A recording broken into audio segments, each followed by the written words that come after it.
Assalamualaikum warahmatullahi wabarakatuh.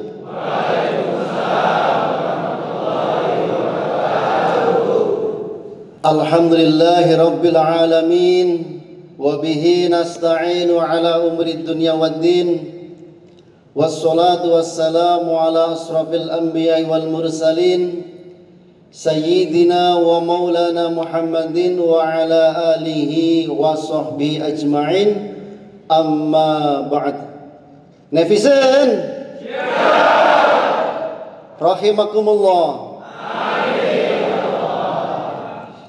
Semoga pada kesempatan kali ini kita semuanya diberikan rahmat oleh Allah Subhanahu wa taala berupa kesehatan, kelancaran, rezeki yang banyak, dan juga keluarga yang sakinah, mawaddah warahmah.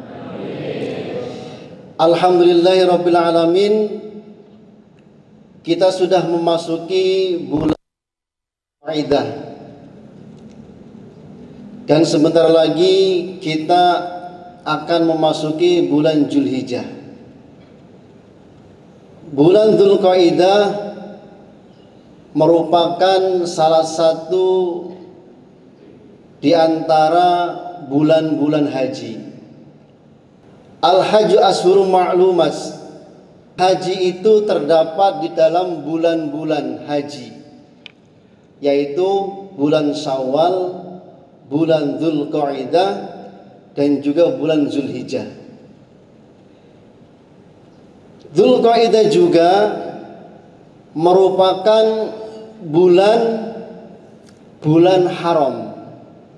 Jadi ada dua bulan haji dan juga bulan haram. Allah Subhanahu wa taala berfirman dalam Al-Qur'an, a'udzubillahi minasyaitonir rajim. Inna iddatash syuhuri 'indallahi 12 syahran fi kitabillahi yauma khalaqas samawati wal arda minha arba'atun hurum. Bulan-bulan di sisi Allah Subhanahu wa taala itu ada 12 bulan. Bulan Muharram, bulan apa lagi? Bulan Muharram. Enggak pada hafal. Coba Januari. Aduh.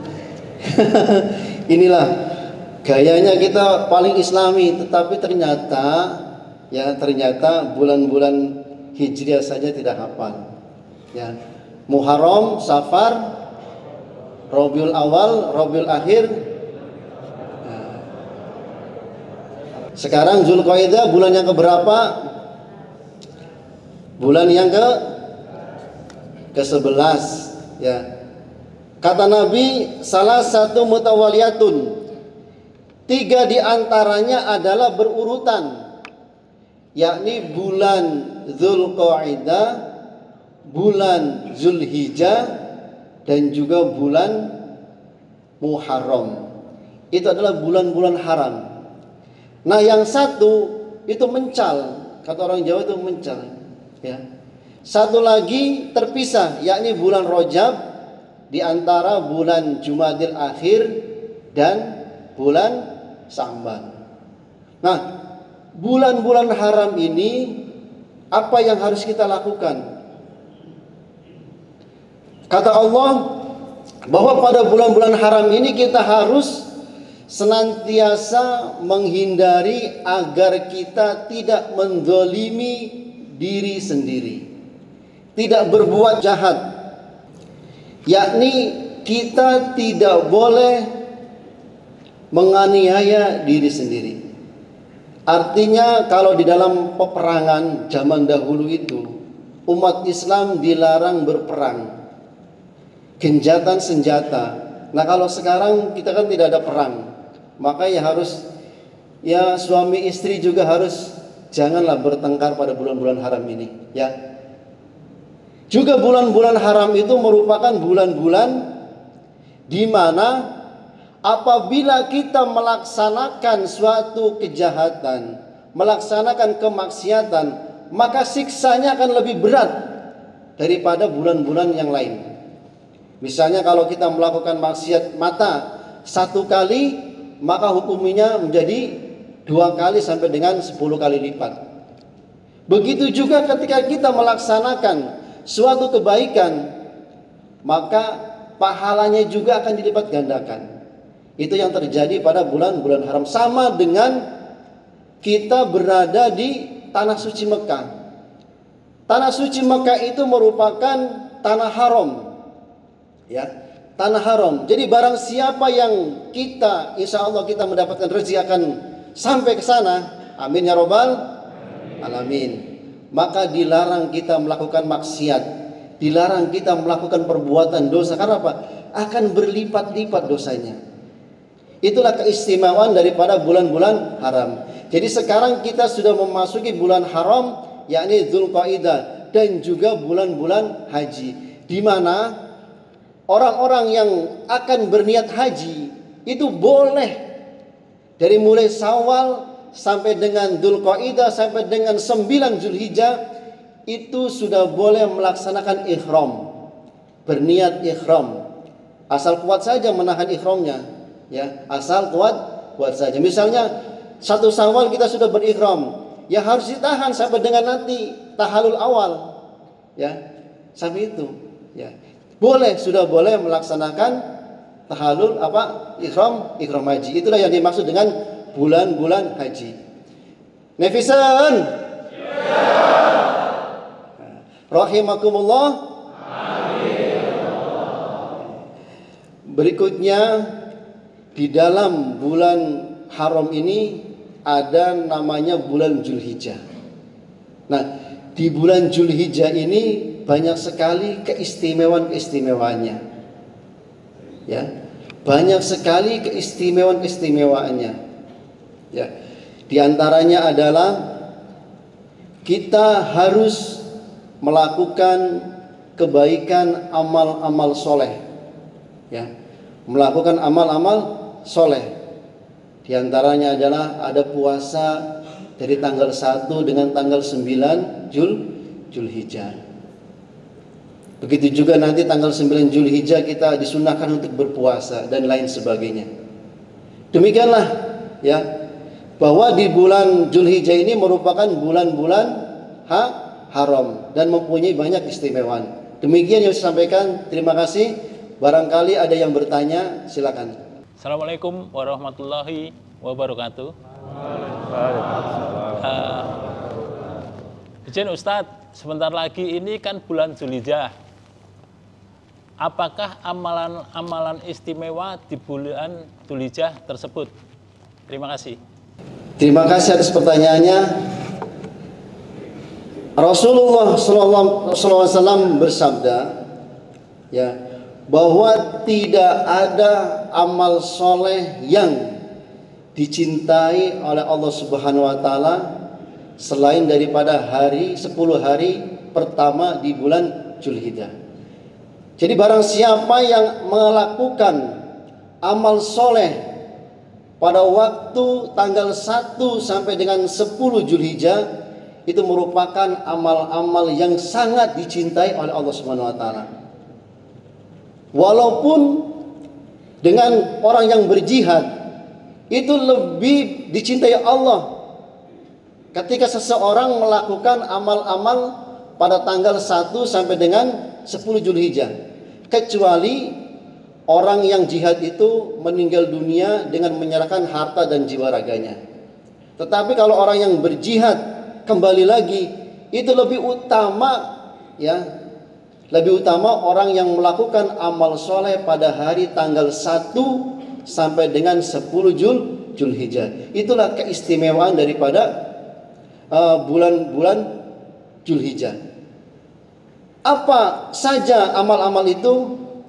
Amal soleh di sini adalah bersifat umum.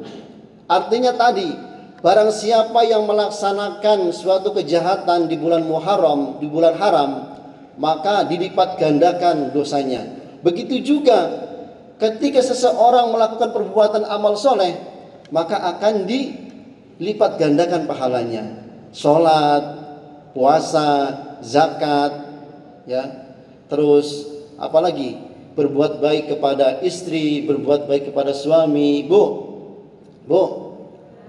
nah, ingat ya bu ya, berbuat kepada suami itu, ya, pahalanya sangat besar sekali, ya, sangat besar sekali, terutama di bulan haram. Terutama lagi adalah di tanggal 1 sampai dengan tanggal 10 Zulhijjah.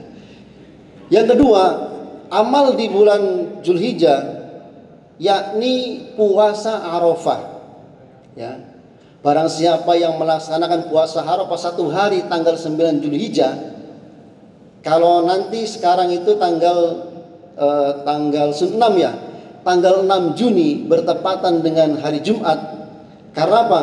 Karena diperkirakan pada tahun ini merupakan haji akbar. Haji akbar itu apa? Yaitu haji yang jatuh pada hari Jumat. Jadi ketika jamaah haji wukuf di Arafah jatuh pada hari Jumat, itu yang dimaksud dengan haji akbar. Nah, kita di sini orang yang tidak melaksanakan ibadah haji disunahkan untuk melakukan puasa Arafah, ya, 1 hari, ya. Itu apa pahalanya? Dapat menghapus dosa yang lalu dan juga dapat menghapus dosa yang akan datang. Bayangkan, cuma sehari puasa, ya.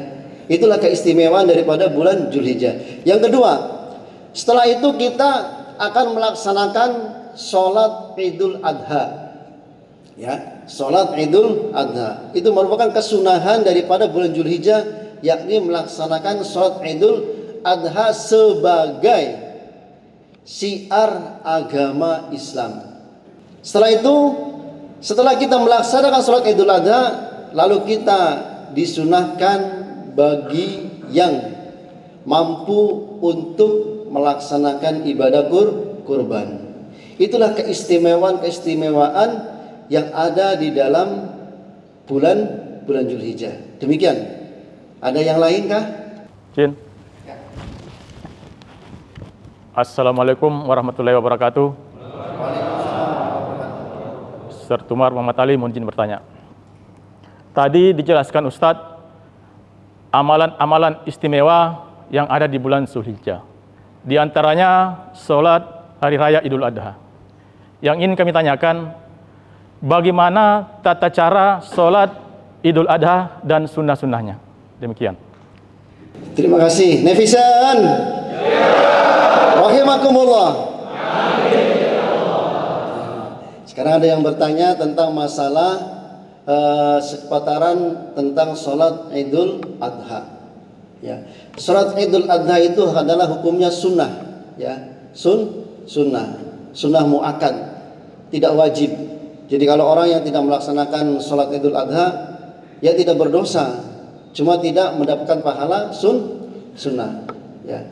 Tapi diharuskan, sunnah muakkad itu adalah diharuskan kita ikut gitu. Sunnah yang ditekankan itu namanya sunnah muakkad. Itu sholat Idul Adha.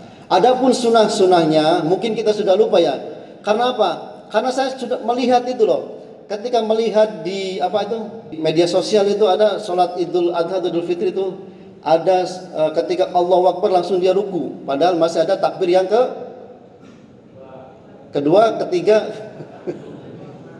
Kan berbeda, ya. Tapi ada itu, saking tidak pernah sholatnya ketika Allahu Akbar, imam baru baca iftitah, lalu Allahu Akbar lagi dia langsung ruku. Ya, karena apa? Karena tidak tahu, mungkin ya itulah, ya wajar kita sebagai manusia. Karena apa? Pelaksananya hanya dilakukan cuma 2 kali dalam setahun, itu juga kan lama, ya tidak tiap itu. Nah, makanya perlu diingatkan kembali, ya. Adapun sunnah-sunnah daripada sholat Idul Adha, sebelum sholat Idul Adha, yang pertama adalah mandi, ya. Kenapa kita harus mandi? Disunahkan mandi. Kenapa? Karena kita akan berkumpul dengan banyak orang. Jangan sampai bau badan kita itu membuat orang terdolimi, gitu loh. Istilahnya seperti itu. Maka disunahkan mandi. Kapan mandinya? Mandinya boleh dilaksanakan setelah matahari tengah malam itu lengser, ya. Artinya jam 1, jam 2, jam 3 pagi itu boleh, sudah boleh dilaksanakan kita mandi. Tapi ada nggak yang mandi jam 1? Jam 1 malam, jam 1 pagi? Ya. Boleh, itu dimulainya seperti itu. Nah, baiknya adalah setelah sholat subuh. Jadi setelah sholat subuh sebelum berangkat kita mandi terlebih dahulu. Yang kedua, jangan lupa memakai wangi-wangian. Ya. Untuk laki-laki nih Bu, ya, untuk laki-laki.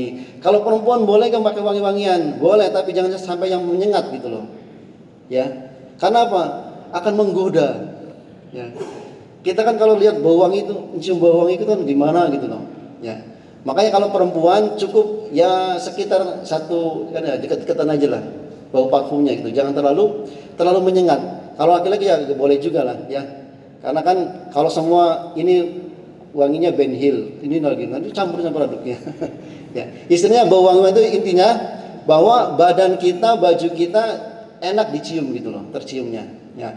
Yang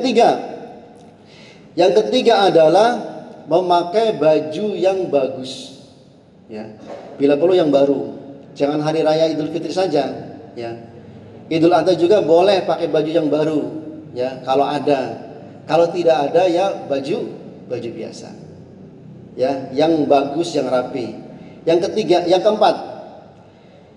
keempat adalah jalan kaki. Ya, kita kan rata-rata hidup di komplek, ya. Hidup di komplek itu kan paling antara rumah dengan masjid itu kan 1 sampai 2 kilometer lah. Kita jalan kaki, ya, jalan kaki. Supaya apa? Supaya kata Nabi, ketika Nabi akan sholat Idul Adha itu, beliau jalan kaki walaupun ada kendaraan unta. Karena apa? Untuk sebagai syiarnya. Kita ketemu di jalan salaman. Kalau naik kendaraan kan tidak bisa. Nanti kesalaman itu kecelakaan, ya. Jadi sunnahnya jalan kaki. Ya 1 sampai 2 kilometer lah kita supaya sehat jalan kaki. Dan antara berangkat dengan kembali, kalau ada jalan berbeda, pilih jalan berbeda.